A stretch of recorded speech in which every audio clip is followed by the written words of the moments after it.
it's the same. Yeah. If you're just learning the damage for the first time, once you've learned this if statement, you'll be able to use other if statements and offer damages. There's principles and all that is the same, but with Java and C++, it's the exact same syntax and everything. What it has is it has an else, an if statement. I'll type this in. Let's see. An if statement starts with an if, then you've got brackets, and then you've got two braces. Within the braces, you type lines of code.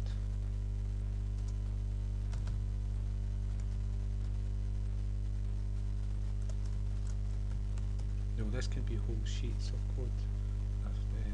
It could be like 20 different lines of code, more. You wouldn't want it that big, but you can. Doing complicated things, you can be accessing methods from other classes. You can access things from other like resources over the internet. That would be more complicated using sockets and all the rest of it. But you can, once the condition is reached, what you're doing is you're testing the waters in your program. For certain conditions you touch the water, and depending on how the water is, you want to do this. But it's stormy, so you want to I don't know what you do with stormy waters, but and if it's calm, then maybe it's a paddle in a pool, and so you're testing the waters, and to do with that test you're going to do certain things. And so what you've got is an if statement. It evaluates a statement to see a condition, to see if it's true or false. If it's true, the code within the if statement will be executed, and if the condition is false, it will not be executed. So it's a choice, it's a form of intelligence that you put into the program for decision making.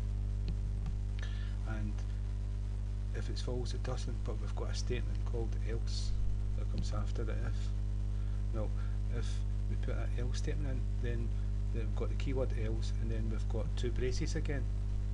And within the braces we've got, let's say, else. Within the braces, the exact same as the if statement, we type code to be executed. Many lines if need be, right? And that will be executed if the if statement is false. So there you've got two conditions, is that you give it a condition to test for true or false. If it is true, the computer programs to do this, and if it's false, the computer programs to do this. And so it's giving it choices, and it's giving it intelligence, and your application is going to do different things depending on it. And there's also else space if, and it's like the if statement, only if the if statement before it was false, it gets called in. And you can have else ifs after the else if, a whole list of them, and it ends up you've got like a case statement. But if you've got a case statement in the program, why not use a case statement? And so again, it's brackets, and you put a condition in there to test for true or false, and then you've got braces, and in the braces you type the code you want executed for that certain condition, and then you can have another one of these.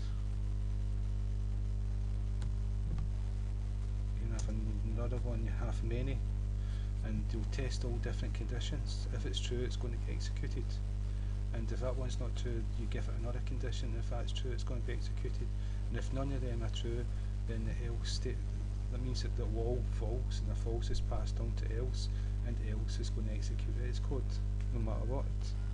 But if one of them was true, then else will not execute its code. So I'm going to take away the else ifs, take away the else just to show you the if. And what I'm going to do is I'm going to put a condition to test for true or false. And so it's like 1 is less than 10. No, that's true.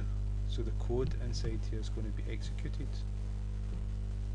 And so what I'm going to do is I'm going to put a console light line inside here to show what's happening. And it was true. Well, this can be any code at all. This can be like mathematical equations, just calculating things. So it can be calling other objects from other classes and doing all complicated things. But to explain it, it's better to keep it simple and just to do this. And this would be like variables, like num1 is less than num2 sort of thing. So just putting the numbers in, you can see that 1 is less than 10. If I put variable names in, you may not associate that could be different numbers and y is num less than 10 sort of thing. And so that's going to be true. If I run the program, we're going to get it was true. So it was true and it was executed. This code was executed, and it can be many lines of code. But what if we make it false and we make this one?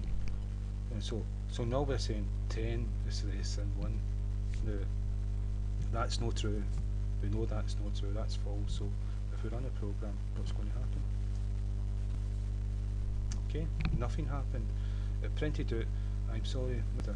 Jock McTavish, but you're fired, right? And it didn't execute the if statement after then.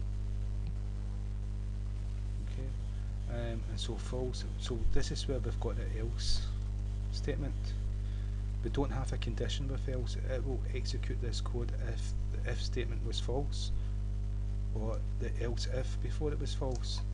And so what we do is we have braces, and the braces again is to group together the code that's to be executed. And so if we do another console, again it can be really complicated code, doing all different kinds of mathematical equations. It was false. And because this is false, this is not going to get executed, but the else code is going to get executed. And just to prove it was false. Right, and so in between this, and we don't need an else statement if we don't want one. We could, but we do have it.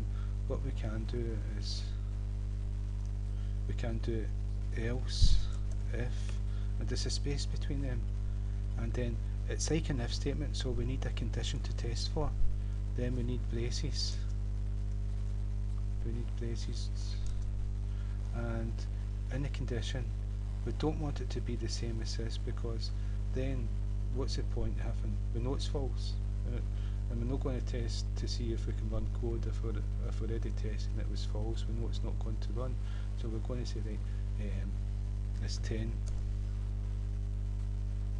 less than 2, right? Again, it's false. We know it's false, and so what we're going to do is we're going to run that code if it's true, and we're going to say else if, right? I'm just trying to be right, just letting you know it's else if, right? And we can have quite a few else ifs, so we'll do 2 just to show, and we'll make this one free. Again, it's false. Else if free. So that's if first, else if 2, right? Right. So none of them's going to execute. It's going to be the else statement because they're all false. Okay. Now, if I make the first else if true, now 10 is less than 11. Now that's true, so this is going to be executed. the first one's wrong, so it's not going to be executed. Else is not going to be executed because there was a true condition. Else if it was true, and that was the first one, the first else if. So if we make that false, and we make if we make the second else if true, 10 is less than 30, again it's true, so we just run the program, and else if 2 was true. So you've got a whole chain of if statements, so you can imagine that you've got many different conditions for different scenarios to execute different code. And so when that's false, 10 is less than 0, else is going to be executed. It was false. Now that's the same as a case statement. A case statement is we're going to do case statements. It's similar, and you have a default if you don't reach any of the conditions. So we're going to look at that. So